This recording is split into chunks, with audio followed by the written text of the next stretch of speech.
যে দোয়াটি সবচাইতে বেশি দ্রুত কবুল হয়, অর্থাৎ আপনি চাইছেন, চাওয়ার সাথে সাথে আল্লাহ তাআলা কবুল করে নেয়।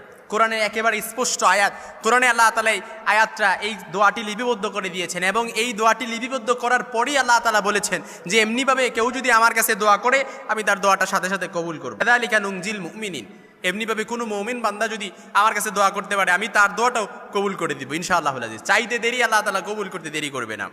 হাদিসের মধ্যে আল্লাহর হাবিব বলেন, দুনিয়ার ভেতরে এই দোয়াটি যদি কোনো মুমিন বান্দা পড়ে, কেউ যদি আল্লাহ তাআলার কাছে দোয়া করে, বিপদ আছে আল্লাহ তাআলা তার বিপদ দূরীভূত করে দিবে, উদ্বেগ উৎকণ্ঠা আছে আল্লাহ তাআলা উদ্বেগ উৎকণ্ঠা দূরীভূত করে দিবে, পেরেশানির ভেতরে আছে আল্লাহ তাআলা পেরেশানিও দূরীভূত করে দিবে। মোট কথা হচ্ছে এই দোয়াটি পড়ে চাইতে দেরি আল্লাহ তাআলা কবুল করতে দেরি করবে না।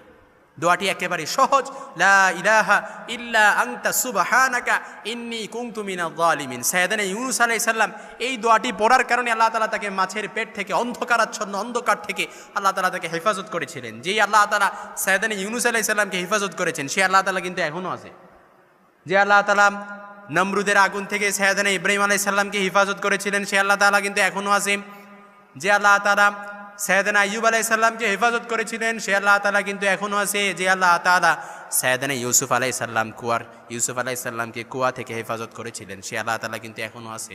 কুয়া থেকে মিশরের বাদশা বানায় দিছে, সুবহানাল্লাহ বিহামদি, সে আল্লাহ তাআলা এখনও আছে। এজন্য খুব বেশি বিপদে পড়ে গেছেন, দেয়ালে পিঠ থেকে গেছে, কারো কাছ থেকে সহায়তা পাওয়ার আশা ছেড়ে দিয়েছেন, দুনিয়ার সবার কাছে মুখাপেক্ষী হয়েছিলেন কিন্তু কারো কাছেই ওইভাবে সহায়তা পান নাই, একেবারে দেয়ালে পিঠ থেকে গেছে।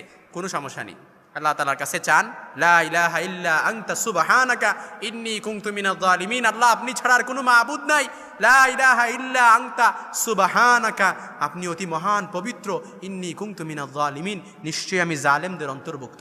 আল্লাহ আপনি আমাকে হেফাজত করেন, আমাকে প্রোটেক্ট করেন, আল্লাহ বিপদ থেকে হেফাজত করেন, আল্লাহ তাআলা বিপদ থেকে হেফাজত করবে।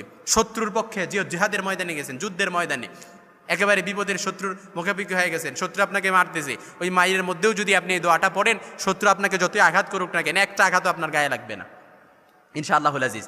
বিপদে পড়ে গেছেন, একেবারে বিপদের সম্মুখীন হয়ে গেছেন, হঠাৎ বিপদে পড়ে গেছেন, এই দোয়াটি পড়বেন, এই দোয়াটি সাথে সাথে পড়বেন, ইনশাআল্লাহ গাইবী সাহায্য পাবেন।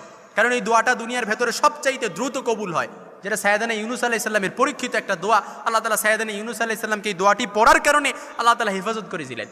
এই জন্য আপনার বিপদের মাত্রা যতই হোক না কেন, এই বিপদের মধ্যে আপনি সবর এখতিয়ার করবেন, ধৈর্য ধারণ করবেন, আল্লাহর প্রতি সন্তুষ্ট হয়ে যাবেন, সন্তুষ্ট হয়ে আল্লাহ তাআলার কাছে দোয়া করবেন, ওই বিপদটা আপনার জন্য নিয়ামত হয়ে যাবে।